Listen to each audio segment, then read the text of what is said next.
കൂടുതൽ വാർത്തകളും വീഡിയോകളും കാണാൻ ഈ ചാനൽ സബ്സ്ക്രൈബ് ചെയ്യുക. കൂടെ ബെൽ ബട്ടൺ അമർത്തുക. Please subscribe our channel. നമസ്കാരം.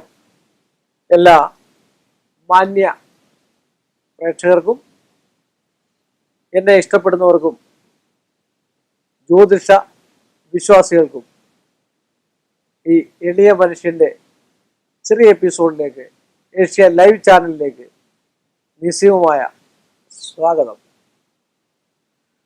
പല ആൾക്കാരും എന്നോട് വിളിച്ചു ചോദിച്ചിട്ടുണ്ട്, പുരുഷ സൂക്തം സാർ, പുരുഷ സൂക്തത്തിന്റെ പ്രത്യേകത എന്താണ്? സൂക്തങ്ങളിൽ ഏറ്റവും ബലം നൽകുന്നതും സൂക്തങ്ങളിൽ ഏറ്റവും കൂടുതൽ പ്രയോജനം നൽകുന്നതും സൂക്തങ്ങളിൽ ഏറ്റവും കൂടുതൽ ഫലം നൽകുന്നതുമായിട്ടുള്ള ഒരു സൂക്തമാണ് പുരുഷ സൂക്തം. എല്ലാ ദേവന്മാരെയും എല്ലാ ദേവിമാരെയും പൂജിക്കാവുന്നതും നമ്മുടെ വീട്ടിൽ ജപിക്കാവുന്നത് പോലുമുള്ള ഒരു സൂക്തമാണ് പുരുഷ സൂക്തം. നമ്മുടെ രോഗങ്ങൾ മാറാൻ പോലും ഇപ്പോഴേക്ക് മ്യൂസിക് തെറാപ്പി കണ്ടുപിടിച്ചിട്ടുണ്ട് അല്ലേ?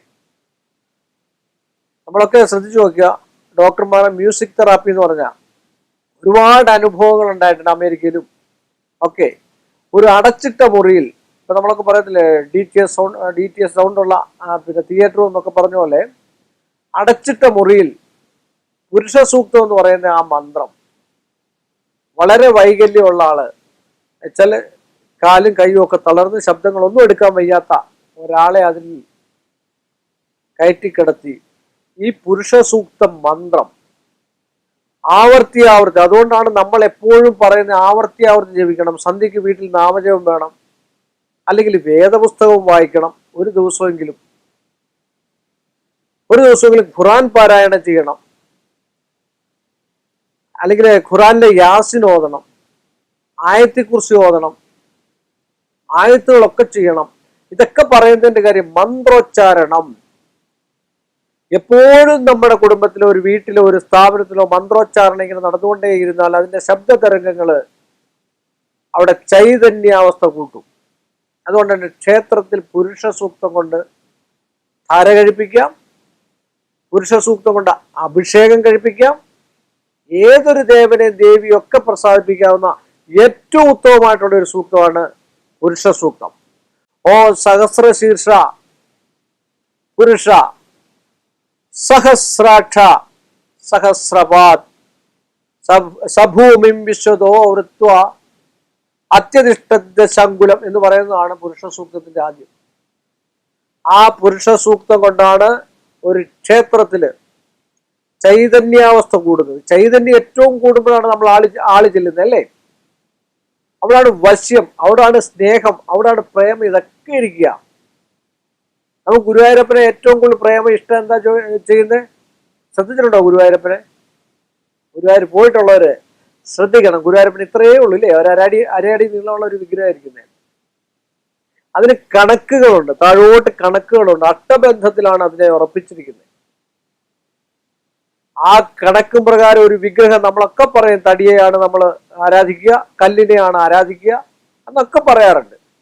പക്ഷേ അതിന് മുമ്പിൽ, ആ വിഗ്രഹത്തിന് മുമ്പിൽ പുരുഷ സൂക്തം ജപിച്ച് എത്രയും ആവർത്തി ജപിച്ചു കൂട്ടാമോ അത്രയും ജപിച്ചു കൂട്ടും തോറും ആ ബിംബത്തിനൊരു കണക്കുണ്ട്. ചൈതന്യാവസ്ഥ കൂടി കൂടി കൂടി കൂടി കൂടി ആകർഷണത്വം, അതിലെ ചൈതന്യ കലകള്, അനുഗ്രഹ കലകൾ, അതാണ് ഏറ്റവും നല്ലത്. നമ്മൾ പള്ളിയിൽ പോയി പ്രാർത്ഥിച്ചാല്, നമ്മള് പിന്നെ 5 നേരം നിസ്കരിച്ചാല് ചൈതന്യ കലകൾ ഇങ്ങനെ കൂടിക്കൊണ്ടേയിരിക്കും.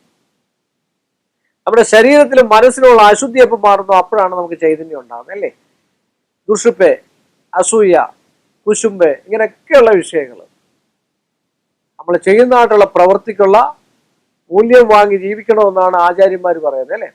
ഇപ്പൊ നമ്മളിപ്പോ ഒരു ഓട്ടോ വിളിച്ചു, തിരുവല്ല വരെ പോകുന്നതിനോട് 18 കിലോമീറ്റർ ഉള്ളൂ, 500 രൂപ മേടിക്കുന്നത് ശരിയാണോ? അപ്പോൾ 20 രൂപ വെച്ച് മേടിക്കണോ? അല്ലെങ്കിൽ ഒരു ഓട്ടത്തിന് മാന്യമായ രീതിയിൽ. അപ്പോൾ അങ്ങനെയൊക്കെയുള്ള കാര്യങ്ങൾ നമ്മൾ ചിന്തിച്ച് നോക്കണം. കാരണം നമ്മൾ ഏത് കാര്യം ചെയ്യുന്നു അതിനൊത്തതായിട്ടുള്ള ധനം നമുക്ക് കിട്ടുമ്പോഴാണ് നമ്മുടെ മനസ്സിന് ഒരു സുഖം ഉണ്ടായി. ചില കൂടുതൽ കിട്ടിയിട്ട് കുഴപ്പമൊന്നുമില്ല, കരുവാന്ന് മേടിച്ചോട്ടെ, കുഴപ്പമൊന്നുമില്ല.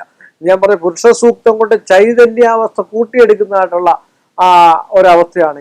ഏതൊരു ബിംബത്തിനാണേലും ഏതൊരു കാര്യത്തിനാണേലും ഏതൊരു അർഹിക്കുന്നതായിട്ടുള്ള വിഷയത്തിന് വേണ്ടി നമ്മുടെ വീട്ടിൽ എന്ത് സൽക്കർമ്മങ്ങൾ ചെയ്യുന്നു, നിങ്ങൾ പുരുഷ സൂക്തം ജപിച്ചു നോക്കൂ. ദിവസവും നിങ്ങൾ ഒരു 21 പ്രാവശ്യം. ആദ്യമൊക്കെ അക്ഷരം തെറ്റുമായിരിക്കും, എനിക്കും തെറ്റാറുണ്ട്. പുസ്തകം നോക്കിയാണ് വായിക്കുക, പുസ്തകം നോക്കി നോക്കി വായിക്കുക. വായിച്ച് ആ മന്ത്രശക്തി, ഞാൻ മുമ്പേ പറഞ്ഞിരിക്കുന്നതായിട്ടുള്ള ഒരു റൂമിൽ ഒരു രോഗിയെ ഇട്ടിട്ട് കുറേ ദിവസങ്ങളോളം അത് കേട്ട് കഴിഞ്ഞാൽ അതാണ് മ്യൂസിക് തെറാപ്പി എന്ന് പറയുന്നത്. അവസാനം കുറേ നേരം കേട്ട് കഴിയുമ്പോൾ ഓട്ടോമാറ്റിക്കലി അദ്ദേഹത്തിന്റെ അസുഖത്തിന് ഭേദാവസ്ഥ ഉണ്ടാകുമെന്നാണ് വെളി രാജ്യങ്ങളിലൊക്കെ. ഇതെല്ലാം നമ്മുടെ പൈതൃകങ്ങളായിട്ടുള്ള പല സാധനങ്ങൾ അടിച്ചുകൊണ്ട് പോയിട്ടുള്ള ആൾക്കാരാണ് ഇവരൊക്കെ. നമുക്കൊന്നും ഇത് വേണ്ട. 10 ആൾക്കാരെ കുറ്റം പറയാം, അല്ലെങ്കിൽ മറ്റു കാര്യങ്ങൾ പറയാം, ഇതൊക്കെ മാത്രം മതി. പുരുഷ സൂക്തത്തിന്റെ പ്രാധാന്യം അറിയണമെങ്കിൽ അതിന്റെ ഓരോ അക്ഷരത്തിന്റെയും പവർ നമ്മുടെ വീടിന്റെ അന്തരീക്ഷത്തെ ഏറ്റവും ഭയഭക്തി ബഹുമാനത്തോട് കണ്ടു കഴിഞ്ഞാൽ ഭക്തിപൂരിതമാക്കി സന്തോഷമായിട്ട് ജീവിക്കാൻ, ഐശ്വര്യമായിട്ട് ജീവിക്കാൻ, അവിടെ ഒരു അലോഹ്യമില്ലാതെ ജീവിക്കാൻ, കൊച്ചുകുട്ടികളാണെ പഠിക്കാൻ പോലും ഏറ്റവും ഉത്തമമാണ് ആ ശബ്ദവീതികൾ. ഒരു 10-15 മിനിറ്റെങ്കിലും നമ്മുടെ വീട്ടിൽ നിറഞ്ഞു നിന്നാൽ സംശയമില്ലാത്ത കാര്യമാണ്. ഇവിടെ പുരുഷ സൂക്തത്തിന്റെ ആദ്യം ഓ സഹസ്രശീർഷ പുരുഷ സഹസ്രാക്ഷ സഹസ്രവാദ് സഭൂമിം വിശ്വദാവൃത്വ അത്യതിഷ്ഠ ശങ്കുലോ പുരുഷായേ വേദം സർവം യദ്ഭൂതം യച്ഛ ഭവ്യം ഉദ മൃതത്വശേഷനോ യദന്നോനാദിരോഹതി ഏതാവാനസ്യ മഹിമാദോ ജായാഞ്ച പുരുഷ പാദോസ്യ വിശ്വഭൂത മഹിമാദോ ജായാഞ്ച പുരുഷ. ഇങ്ങനെയാണ് അത് ചൊല്ലേണ്ടതായിട്ടുള്ള ക്രമം. അതിന് ഒരു ഈണവും ഒക്കെ ഉണ്ട്. സൂക്തങ്ങൾ ജപിക്കുമ്പോഴേ അത് നമുക്ക് വരുള്ളൂ. ഇപ്പൊ നമ്മൾ ഷൂട്ട് ചെയ്യുമ്പോൾ ആ ഒരു അവസ്ഥാന്തരം വരത്തില്ല. അത് നമ്മൾ പ്രാണായാമങ്ങളും മറ്റു കാര്യങ്ങളൊക്കെ ചെയ്ത് നമ്മൾ ജപിച്ച് പുഷ്പാഞ്ജലിയൊക്കെ ചെയ്യുമ്പോഴാണ് നമുക്കിതൊക്കെ ഏറ്റവും കൂടുതൽ പിന്നെ ഓട്ടോമാറ്റിക്കലി നമ്മുടെ മനസ്സിലോട്ട് വരും. നമ്മൾ സൈക്കിൾ കയറ്റം പഠിക്കുന്നുള്ളൂ അല്ലേ? സൈക്കിൾ കയറ്റം പഠിക്കുന്നുണ്ട്. ആദ്യം വലിയ ബുദ്ധിമുട്ടായിരിക്കും, കുറെ കഴിയുമ്പോഴും ബുദ്ധിമുട്ടായിരിക്കും.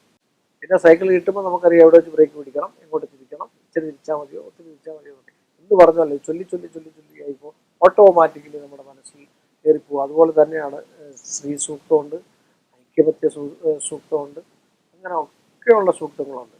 ആ സൂക്തങ്ങളൊക്കെ ഏറ്റവും ഉത്തമമാണ്. പുരുഷ സൂക്തം എല്ലാ ദിവസവും എല്ലാ കുടുംബത്തും ജപിച്ചു കഴിഞ്ഞാൽ അവിടെ ഐശ്വര്യവും സമ്പൽ സമൃദ്ധിയും സമാധാനവും ഒക്കെ ഉണ്ടാകും. ധനം താനെ ടക്കെന്ന് പറഞ്ഞിട്ട് വരും. വല്ല സംശയം ഉണ്ടോ നോക്കുമെന്ന് പറഞ്ഞുകൊണ്ട് ഈ ഒരു എളിയ മനുഷ്യന്റെ ഈ ഒരു ചെറിയ എപ്പിസോഡ് ഞാനിവിടെ അവസാനിപ്പിക്കുന്നു. വീണ്ടും നമ്മൾ തമ്മിൽ കാണുന്നവരെ എല്ലാ മാന്യ പ്രേക്ഷകർക്കും എന്റെ നിശ്ചയവുമായ നന്ദിയും കടപ്പാടും. കൂടുതൽ വാർത്തകളും വീഡിയോകളും കാണാൻ ഈ ചാനൽ സബ്സ്ക്രൈബ് ചെയ്യുക. കൂടെ ബെൽ ബട്ടൺ അമർത്തുക. Please subscribe our channel.